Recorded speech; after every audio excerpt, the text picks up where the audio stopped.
Up next on Win News, sparks fly over debt in Parliament. Back to work for a Huon sawmill and new energy injected into the state's AFL bid.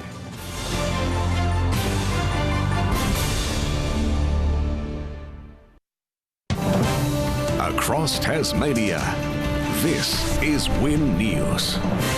Tonight, grappling with homelessness, the new push to put roofs over heads. The Anglican Church forced to call off a child sex investigation. And insults fly across the budget table. Good evening, I'm Bruce Roberts. Also tonight, the irrigation plan to change the lives of northern Tasmanian farmers, plus the Huon Valley sawmill back in business after bushfire. There's renewed urgency tonight to address the number of Tasmanians sleeping rough. Converted shipping containers and opening up churches and halls are among options being considered as local government leads the charge. The temperature may be dropping, but it's believed about 120 people are still sleeping rough across Hobart every single night. Sophie Coral, Win News. A legal decision handed down this afternoon is being hailed as a victory for the 13,000 Tasmanians in social housing. A 55-year-old man living with an intellectual disability has won his day in court, allowed to stay in his public housing home. Gregory Parsons left court with a smile on his face after the full court voted unanimously to dismiss an appeal to a decision allowing him to remain at his public housing home. I'm over the moon, actually. Judy Augustine, Win News. Tasmania's Anglican Church says a court order prohibits it from completing disciplinary proceedings against a retired bishop because of his ill health. As Sophie Coral reports, Philip Newell is accused of failing to properly handle claims of child sexual abuse. The Anglican Church launched disciplinary proceedings against Bishop Philip Newell back in 2017 after a report by the Royal Commission into the Church of England Boys Society was critical of his handling of child sexual abuse allegations in the 1980s and 90s. So there was an initial assessment of the charges against him. Treasurer Peter Gutman has tenaciously defended his latest budget on a fiery day of estimates hearings in State Parliament. Under attack from Labor and the Greens, the Treasurer fended off questions about debt, cuts and selling assets. Insults flying in the second day of budget estimates. You are the slipperiest sucker that's ever sat at this table.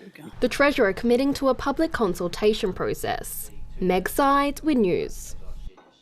And while the Treasurer tries to stimulate Tasmania's economy, the Reserve Bank is attempting to kickstart the national market by cutting interest rates to a record low of 1.25%.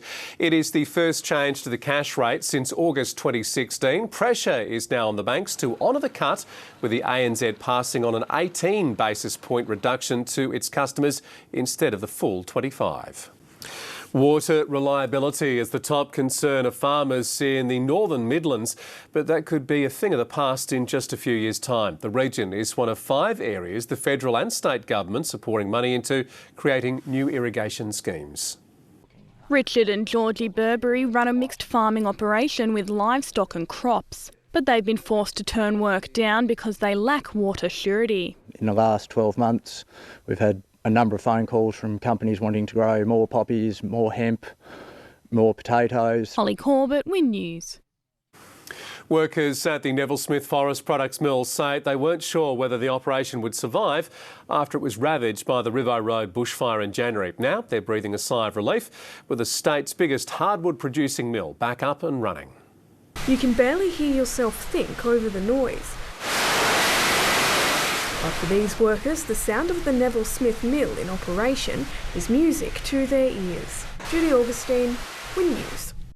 After the break tonight, tackling Kokoda for a very good cause. Plus, the animal friends doing their bit in the war on food waste.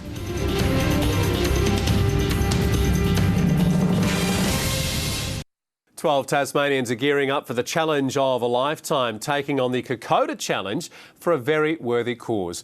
Last year, the group raised more than $28,000 for the Cancer Council.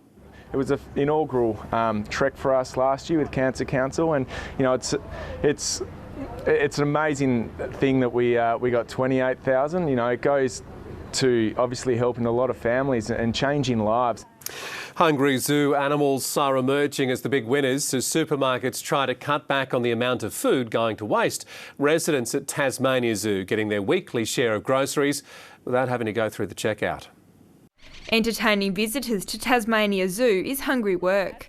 But these animals, no matter how great or small, are well fed.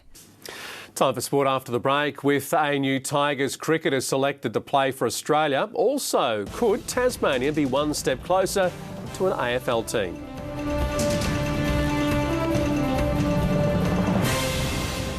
Welcome back. Devils coach Adrian Fletcher says he'd be astounded if Brendan Bolton failed to land another job in the AFL. The Tasmanian was only dumped by Carlton yesterday, but he's already being linked to one high-profile role.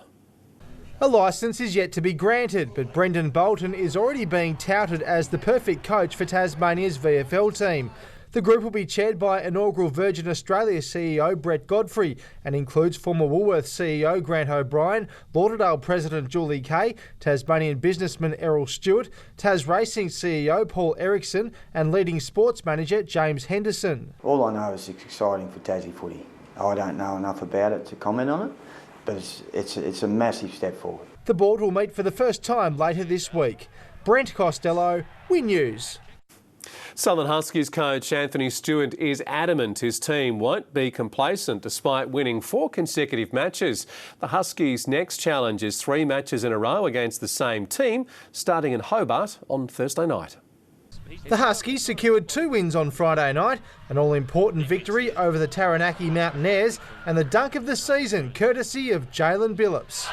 Time to talk weather with Hayley Francis. Hayley, it is cold. What are we expecting tomorrow?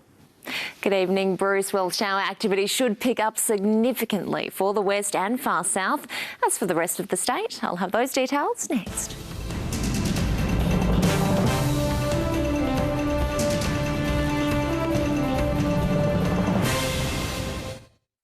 Welcome back. Cold south to southwesterly winds persisted for much of Tasmania today. Skies were mostly clear about the north with some light showers falling about the west, far south and southeast coast. Tonight's weather picture is thanks to Craig and it's got to be one of my favourites yet, fireside on a winter's evening. Around the state today, a very cold start for the early risers in Devonport this morning. The low there, almost 5 degrees below the monthly average. Winds gusted to 54 kilometres per hour in Swansea and icy across at Ouse, slipping to -2 degrees, but it felt more like -6. On the charts, a cold southwesterly stream over Tassie persisted today as a high pressure system south of the Bight moves slowly eastward. The high will continue moving to the east during the remainder of the week, causing winds to shift westerly tomorrow as a cold front passes to the south of the state. Onto the waters. In the north, southwesterly winds up to 30 knots. For the east, seas up to 2.5 metres. For the south, westerly winds up to 40 knots and in the west, a southwesterly swell up to 4 metres. A series of wind warnings has been issued for many parts of the state. This includes a gale warning for the lower east, southeast and west coast, and there's a road weather alert for the Central Plateau, Midlands and Upper Derwent Valley. Tomorrow, showers for the west and far south, extending over central and lower eastern districts in the evening. Fine elsewhere, apart from morning frost. Hobart should reach a high of 14 after a low of 4. Interstate tomorrow, partly cloudy in Perth and mostly sunny for Brisbane. And looking ahead closer to home for Burnie, mornings will start to warm slightly on Thursday, maximums remaining around the mid-teens. For Launceston, minimums will plummet down to -2 tomorrow, warming a little by Friday. And Hobart, a string of partly cloudy days ahead, strong winds tomorrow night, sunnier skies heading into the weekend. So make sure you rug up for the nights to come. Bruce? Thanks for the warning, Hayley, and thank you for your company tonight across Tasmania this Tuesday, June 4. That is how we saw your news. We're looking forward to seeing you tomorrow night from 6. Rug up.